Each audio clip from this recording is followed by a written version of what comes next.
Shalom, Shalom juga. Bapak Ibu dan saudara-saudara, selamat bertemu dengan kami dalam konten Hidup Bersama dalam Keteraturan dari teks Filipi 2 ayat 5. Kita berdoa. Bapa di surga, terima kasih penyertaan Tuhan selalu ada bagi kami. Sukacita menyertai kami dan berkat Tuhan melalui firman Tuhan menyinari hati dan pemikiran kami. Saat ini kami menyampaikan kebenaran firman Tuhan, kuasai kami semua dengan roh-Mu sehingga kami memahami, menjadi pelaku dan diberkati oleh firman Allah di dalam nama Yesus Kristus. Amin. Filipi 2 ayat 5. Hendaklah kamu dalam hidupmu bersama menaruh pikiran yang sama di dalam Kristus Yesus. Bagaimana Bapak Pendeta memahami hidup bersama dalam keteraturan itu? Silahkan Pak Pendeta. Dalam hal ini ada dua kata kunci yang kita bisa perlu lihat, yaitu bersama dan keteraturan.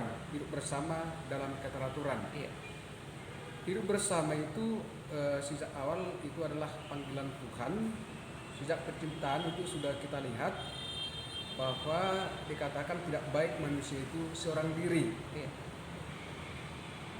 Artinya di sini bahwa korak manusia adalah hidup bersesama, hidup dengan orang lain sebagai makhluk sosial, homo socius, dan dia tidak bisa hidup tanpa orang lain. Dan hidup bersesama ini kerap menjadi panggilan di tengah-tengah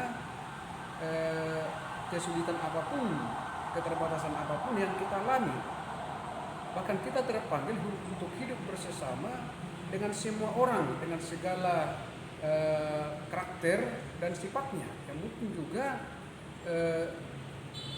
sangat berbeda dengan karakter kita.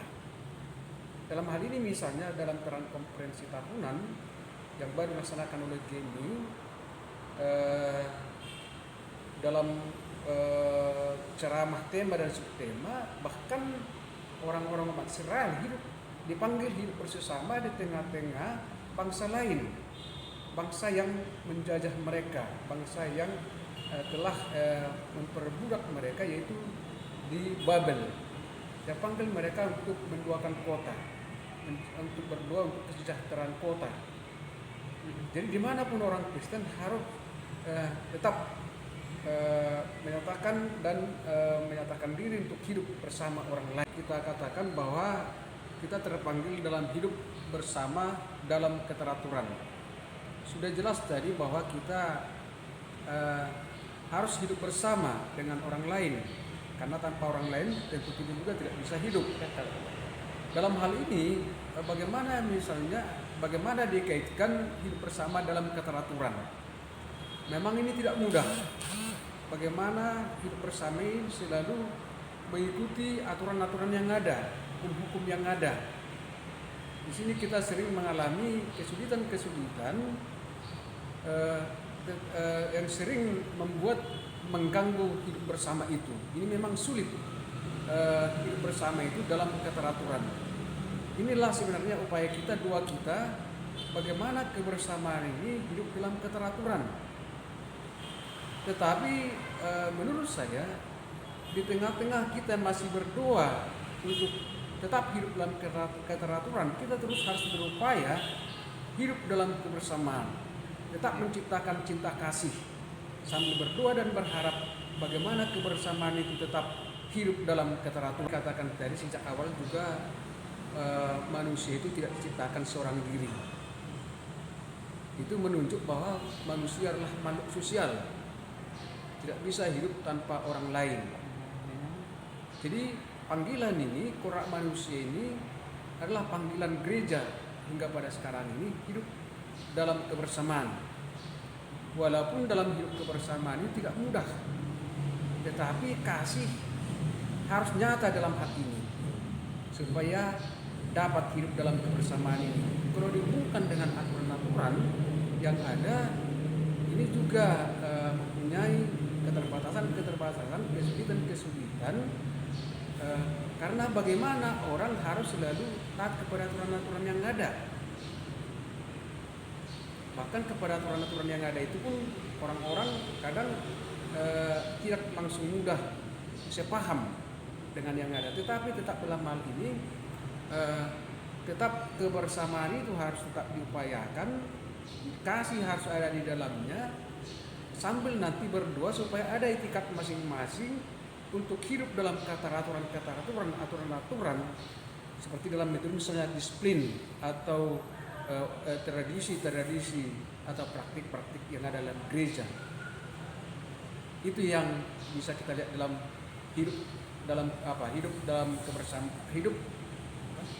Kalau boleh saya katakan, hidup bersama dalam keteraturan itu adalah kita menerima sahabat kita di dalam kasih dengan apa adanya dia, tapi tetap di dalam keteraturan dengan satu niat positif untuk bersama supaya diberkati untuk memberkati semua ciptaan Tuhan. Begitukah Pak Pendeta? Iya, benar. Jadi hidup bersama ini tetap kita laksanakan diterangi oleh kasih Tuhan, sambil kita berdoa dan berharap kebersamaan ini dalam keteraturan untuk memenuhi hukum-hukum, aturan-aturan yang ada. Kita lihat di sini kasih dan aturan-aturan hukum Taurat itu menyatu, tetapi di atasnya semua adalah kasih. Bagaimana kasih menyempurnakan aturan-aturan itu? Begitu yang saya lihat di sini. Jadi kasih itulah yang mengikat kebersamaan itu. Yang pasti memang kasih ini tidak bertentangan dengan aturan-aturan, tapi yang pasti aturan-aturan itu harus disempurnakan dalam kasih. Untuk menutup closing pertemuan kita, silakan. Baik Ibu Pendeta, tadi kita sudah sampaikan bahwa sisi daripada agama yang bersifat sosial atau kekristenan yang bersifat sosial adalah keterpanggilan dalam melakukan perbuatan-perbuatan baik. Yang dalam hal metodis, salah satu diktum etika metodis adalah doing good, berbuat baik. Sisi yang lain adalah tidak berbuat jahat, doing no harm. Jadi orang-orang Kristen, khusus dalam ini metodis, diingatkan supaya tidak merancang kejahatan-kejahatan, tidak berbuat jahat terhadap sesamanya. Contohnya Pak? Contohnya misalnya bisa kita lihat dalam konteks sekarang ini dalam penggunaan sosial media. Kita bisa melihat bagaimana konten atau isi-isi yang membuat status-status atau komen-komen di sosial media.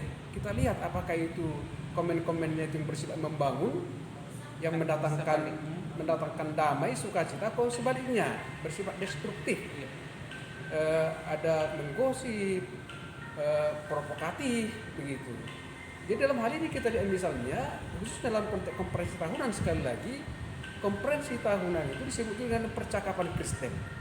Bagaimana percakapan yang saling membangun, yang saling mendukung di dalam kebersamaan, di dalam hal menciptakan sukacita dan damai. Dan ini juga harus diaplikasikan dalam kehidupan sehari-hari, termasuk diantaranya dalam penggunaan Facebook. Iya.